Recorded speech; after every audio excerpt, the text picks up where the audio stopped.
Olá pessoal, vamos conversar um pouquinho então sobre a marcação a mercado no mês de abril no Tesouro Direto, começando da onde eu tirei os dados. Aqui é o site do Tesouro, nós descemos aqui para rentabilidade acumulada, vem essa tela e está aqui exatamente onde nós queremos, último dia útil do mês que a gente quer olhar. E a gente baixa o arquivo e aí nós temos esses números aqui. Então, esse é o arquivo original. Nós fizemos uma ligeira adaptação para ficar mais fácil de ler. Então, por grupo aqui, os prefixados, todos eles, inclusive aqueles que nós não podemos mais comprar. Nós só podemos comprar o 24 e o 26. Vejam aqui. Abril fechou positivamente porque as taxas caíram um pouquinho na última semana do mês, ali nos últimos 10 dias. Então, aqui a gente segue todas as regrinhas da marcação a mercado. Quanto mais prazo, quanto mais aumenta o prazo, o tempo do título, mais aumenta a rentabilidade, certo? Então, vai de 0,29 no mais curtinho a 1,83 no pré-26, que é o mais longo dessa série. Aqui no mês anterior, vejam que é exatamente o contrário. Houve rentabilidade negativa. Por quê? Porque em março as taxas subiram. Em abril elas subiram até determinado ponto e depois começaram a cair.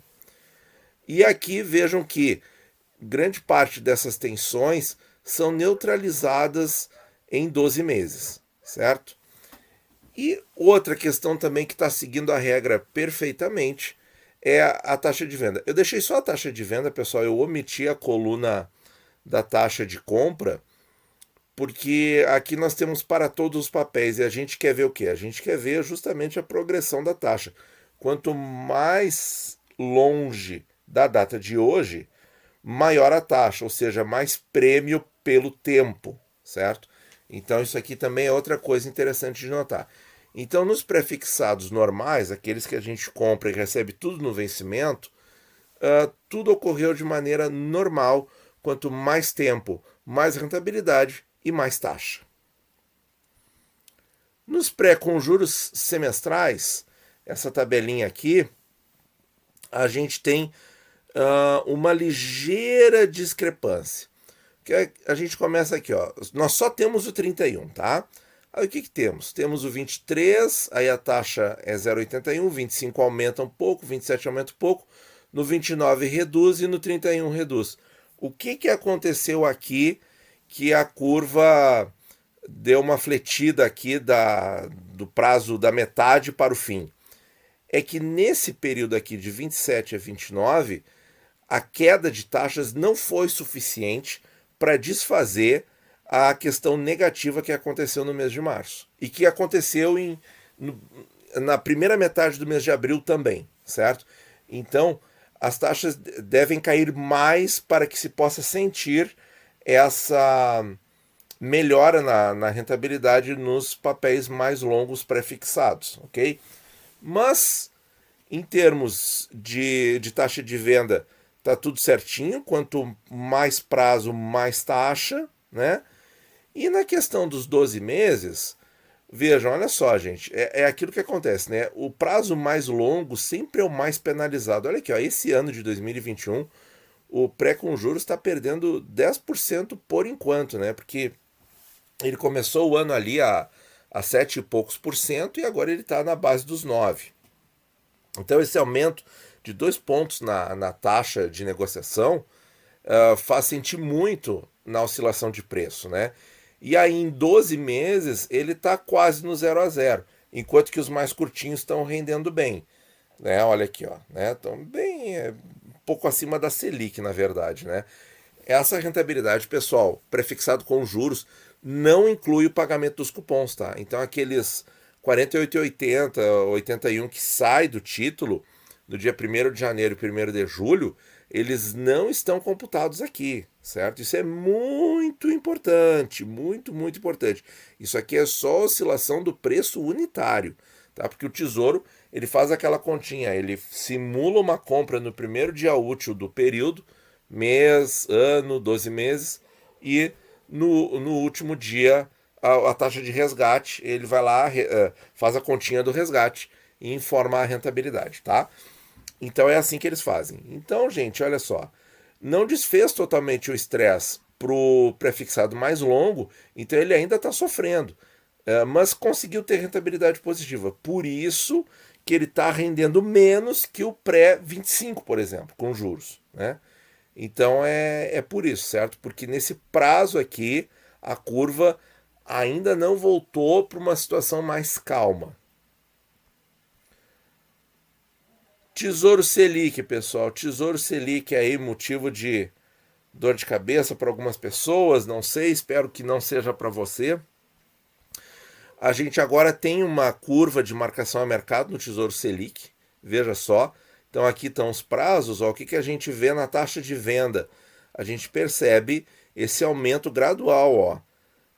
E na tabelinha do Tesouro, aqui na original, ó, quando a gente olhar ali o Tesouro Selic, ó, eles não dão as 4 casas aqui, tá? Só lá nas taxas diárias mesmo que a gente vê as 4 casas. Mas tudo bem, vamos sacrificar um pouquinho a precisão. Então vejam que conforme aumenta o prazo, essa taxa de venda aumenta bastante, né? Ela mais que dobra. Vejam como o Selic 25, que foi retirado do rol, está mais próximo da taxa do 27 do que do 24, mesmo estando mais longe, né? Então é o estresse aqui, o período do estresse, os títulos de 5, 6 anos tiveram muito estresse em março e abril. Então está mostrando aqui. E agora o que acontece? Nessa correção, o curto prazo, 4, 5, 6 anos, as taxas estão caindo mais rápido que as taxas dos de longo prazo. Aí o que aconteceu com a rentabilidade aqui? Ficou negativa no curto prazo, que estressou mais, e ficou positiva no prazo mais longo, que estressou menos. Mas vejam que é uma rentabilidade pífia, né, gente? Uma rentabilidade pífia no mês de abril. Então, assim, um papel que não paga a inflação e ainda dá dor de cabeça com marcação a mercado. Bom, essa é a minha visão do Tesouro Selic, tá? Vamos ver agora os IPCAs principais. Então aqui a gente ainda olha o 24, né? Aqui a curva, gente, ela é um tanto quanto assimétrica, né? Porque tem 2 anos aqui de diferença, depois aqui tem 9 e aqui tem 10. Então é uma curva bem irregular. E aqui acontece a mesma coisa que nós vemos nos prefixados com juros, apesar de aqui ser IPCA normal, né? Ou seja, que só paga lá no vencimento. Mas é o prazo, gente. É o prazo de novo. O prazo é tudo, pessoal. O prazo é praticamente tudo.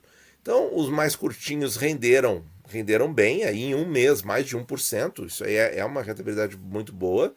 Não desfez a rentabilidade. Um desfez e ganhou mais. O 24 desfez e ganhou mais do que o negativo de março. Mas o 26 não. Ele ganhou, mas não o suficiente para equilibrar o prejuízo de março. Por quê? Por causa do prazo. Quando ele estiver numa situação de 3 anos do vencimento, como está o IPCA 24, ele vai ter o mesmo comportamento, porque isso aqui é matemático, né? Depende do vencimento, do prazo que tem, a duration que tem. E aí, o 35, olha aí, ó, prazo mais longo, como eu falei mais cedo, a curva longa ainda não desestressou o suficiente, ainda está com números negativos, e o 45 mais ainda, certo? Mas reparem que durante os últimos 12 meses, quem é que rendeu mais? O da curva longa. Tá? O da curva longa ainda tem queda de taxa, né, com relação a exatamente 12 meses atrás, então ele está com um rendimento muito mais positivo que os outros. Mas vejam aqui, realmente a magnitude, né, do rendimento de 12 meses desse tipo de papel, comparado com CDI e outras coisas que tem por aí no mercado, né? Realmente é muito forte, tá? Quando o momento é bom para o Tesouro IPCA, pessoal, esse papel é rentabilidade de bolsa com segurança de Tesouro Nacional, nos momentos bons, tá? Não estou dizendo que é sempre. Aqui na taxa de venda, a gente observa ali o aumento da taxa conforme aumenta o prazo e a nossa irregularidade aí que o Tesouro mantém, não sei porquê, tá? As duas taxas iguais no 35 e no 45, deixando o 45 mais caro, teoricamente, né? Claro que ele não deixa de ter os 10 anos a mais de bola girando do juro composto, mas essa taxa aqui deveria ser maior, nem que fosse simbolicamente 4,10, eu acho que o Tesouro tinha que corrigir isso aí, para ontem. E os IPCAs com juros, pessoal. Aqui a curva é mais completa. E nós observamos a mesma coisa. Então, olha só. Em abril, os prazos curtos começaram a corrigir e deram já uma resposta na rentabilidade. E conforme o prazo vai aumentando, essa taxa começa, a rentabilidade começa a entrar num 0 a 0 e na faixa de não recuperou ainda, que é isso aqui, tá? Que são aqui de 2040 em diante, tá? Em março a gente vê, como em março a taxa cresceu do começo ao fim do mês, né? A taxa aumentou, o que acontece? O prazo curto perde menos, o prazo longo perde mais, tá? Em abril, recuperação parcial, prazos curtos recuperaram bem, prazos médios ficaram no 0 a 0 e prazos longos ainda não recuperaram, tá? E conforme aumenta o prazo, certo? Aqui a gente verifica que em todos os papéis a regrinha está correta, certo? Quanto mais prazo, mais taxa. Ó, 275, 336, 394, 399, ó, vai subindo, nem que seja 3 pontinhos base, ó. São 5 anos de diferença aqui no 50 para o 55, né? Mas a diferença são só 3 pontinhos, né? E uma coisa que chama atenção, gente, é aqui, ó. Taxa de venda com juros 30 para o 35, que não está mais no rol, mas isso aqui merece ser observado, só 5 pontinhos de diferença, pessoal, e são 5 anos também. Só que isso aqui está da parte intermediária para a parte longa da curva, né? Vejam que não tem um prêmio, só 0,05%, pessoal, não é um prêmio que vale a pena esses 5 anos de diferença, né? Concorda? Certo? Porque são 5 pontinhos base para 5 anos, né?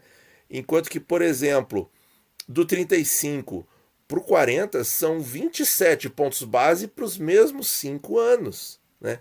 Então vejam que não está valendo a pena comprar o 35, certo? Por essa métrica, né? Se fosse possível comprar o 35, né? Então, por exemplo, mas para os gestores é. Então, por exemplo, quando eles falam a parte intermediária da curva, ó, esse conceito aqui é bacana de ver, ó.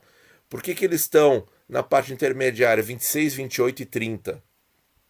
Porque é onde tem o máximo de retorno no menor prazo possível.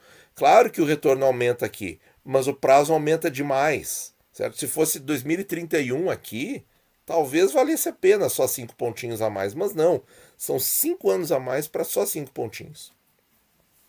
Então isso aí é uma coisa bastante significativa, tá? Então, pessoal, era isso que eu queria mostrar para vocês na marcação a mercado. Abril aí foi um mês positivo, mas nós temos muitas incertezas ainda correndo no mercado, no mundo, nos problemas mundiais aí, certo? E temos que ficar muito atentos. De qualquer maneira, pessoal, prazo é tudo. Prazo nessas horas de crise, de incertezas, prazo é tudo, certo? Porque pode acontecer do seu título perder 5% no mês, pode. E no outro mês ele não recupera, ele perde mais ainda. Mas se você tiver o prazo, isso aqui não vai passar de dado histórico depois, tá bom? Muito obrigado por ouvir e bons investimentos a todos.